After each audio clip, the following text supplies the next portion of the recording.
अध्यात्म विश्व विज्ञान यूट्यूब चैनल पर उपस्थित सभी प्रिय भाई बहनों को हार्दिक नमस्कार है और उनका हार्दिक स्वागत है। आत्मनिवेदन के इस अंक में आइए हम अपने आप से ही बात करें। हमारा तो सारा जीवन ही गुजर जाता है, इससे बात कीजिए, उससे बात कीजिए, ये कीजिए, वो कीजिए, लेकिन कभी हमने अपने आप से बात की ही नहीं। और जब अपने आप से बात करने का प्रसंग आता है तो फिर हिये में बोध होते ही मुक्ति है ब्रह्मजाल से। अध्यात्म विश्व विज्ञान यूट्यूब चैनल की टैगलाइन क्या है? हिये में बोध होते ही मुक्ति है ब्रह्मजाल से। और ये सद्गुरु की महिमा है। हम केवल परोसने वाले हैं और खाने वाले भी, क्योंकि इस विद्या को हमने भी ग्रहण करना है, क्योंकि हमें भी नर्तन में जन्म मिला है और यह अवसर बार बार नहीं आता। और मैं कौन हूँ इसका परिचय हुए बगैर न जीवन में सुख मिल सकता है, न स्थायी समाधान मिल सकता है, न आनंद मिल सकता है, न प्रसन्नता मिल सकती है, न निर्भयता मिल सकती है। तो ये ऐसी अनमोल और जिसे कहते हैं कि सर्वोत्कृष्ट श्रीमद् भगवद गीता में भगवान श्री कृष्ण जी इस विद्या को श्रेष्ठ विद्या कहते हैं। अध्यात्म विद्या विद्यानाम। क्यों कहते होंगे? विश्व में तो 101 कितने प्रकार की विद्याएं और कलाएं हैं। ये कितना बहुरंगी और बहुढंगी है सारा विश्व, लेकिन उसमें सर्वश्रेष्ठ विद्या अगर कोई है अर्जुन, तो वो अध्यात्म विद्या है।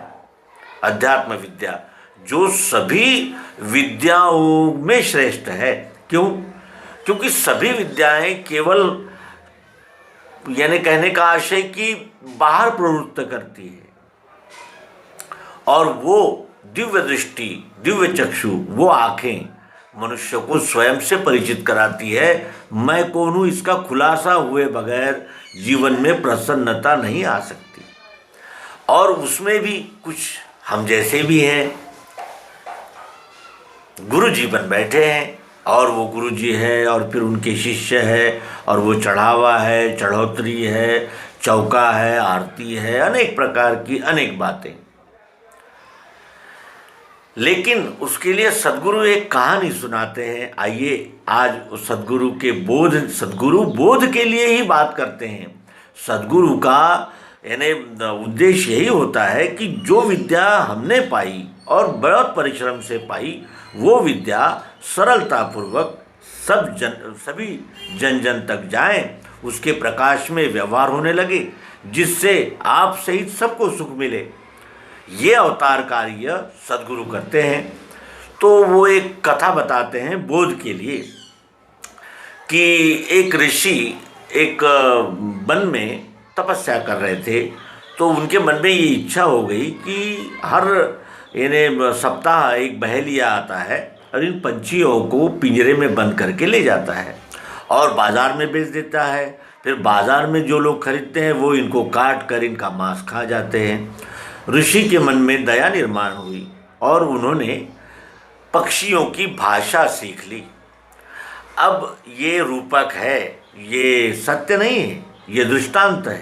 दृष्टांत को समझने के लिए बुद्धि को हमें आश्रय लेना होगा।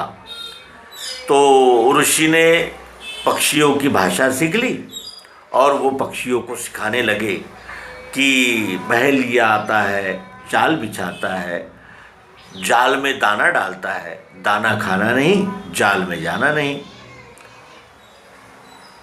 ऋषि ने तोतों को सिखा दिया। तोता और पूछते भी थे ऋषि, बोलो मैंने क्या सिखाया?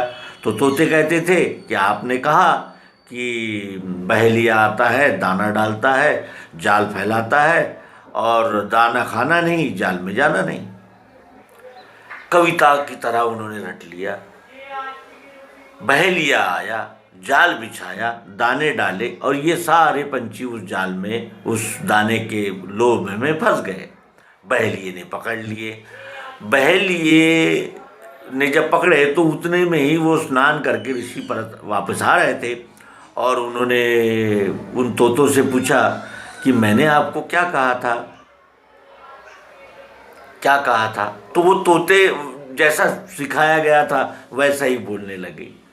ऋषि ने कहा कि मैंने केवल तुम्हें रटने के लिए नहीं कहा था, मैंने तुम्हें बोध लेने के लिए कहा था कि ये तुम्हारे जीवन से संबंधित प्रश्न है, इसे अति महत्वपूर्ण ढंग से तुमने ग्रहण करना चाहिए। आपने केवल रट लिया। अब मुसीबत में कोई काम, यानी वो रटा हुआ काम नहीं आ रहा है, क्योंकि तुम्हें उसका अनुभव ही नहीं है। कथा इसलिए कही जा रही है कि हम गीता सर्वांग योग के विषय में आपको जानकारी दे रहे हैं, लेकिन कोई ये ना समझे कि ये उस भूमिका में रहकर बता रहे हैं। नहीं, प्रयास जारी है, सफर जारी है। बहुना जन्म नामन्ते, कितने ही जन्म लेने पड़े, लेकिन इस विद्या को पाए बगैर, जैसे शक्कर का यानी एक समझ लीजिए कि एक संग्रह है, उसमें से एक दाना अलग निकल गया है। वो दाना जब तक शक्कर का यानी स्वरूप हूँ ये बोध नहीं धारण करता, तब तक कि ये शक्कर अलग है और मैं अलग हूँ, इस प्रकार का उसका बर्ताव रहता है। और जब तक हम अपने स्वरूप को जानकर उसमें मिलने की ओर प्रेरित नहीं होंगे, तब तक न स्थायी प्रसन्नता मिल सकती है, न निर्भयता आ सकती है, न आनंद मिल सकता है। तो ये आत्मनिवेदन आपके चरणों में करते हुए मित्रों, ये विश्व ही परमात्मा है, एक एक कण परमात्मा है। विश्व प्रेम यानी जैसे विश्व ये विश्वनाथ से अलग नहीं है, विश्वनाथ ही विश्व बनकर कार्य कर रहे हैं। इस तरह का ये है, हम सभी सहप्रवासी है, मिलजुल कर हमें चलना है। और चित्त से प्रेम से मेरे मिलके वे बोध वे करे। चित्त से प्रेम से एक दूसरे से मिलते जुलते हुए, एक दूसरे की शंकाओं का निरसन करते हुए, और एक दूसरे को यानी जिसे कहते हैं कि वो प्रेरणा देते हुए, प्रोत्साहन देते हुए ये प्रवास हम करेंगे। अध्यात्म विश्व विज्ञान यूट्यूब चैनल को आपने दिए हुए सहयोग के लिए हार्दिक धन्यवाद। नर्मदे हर, सद्गुरु भगवान की जय।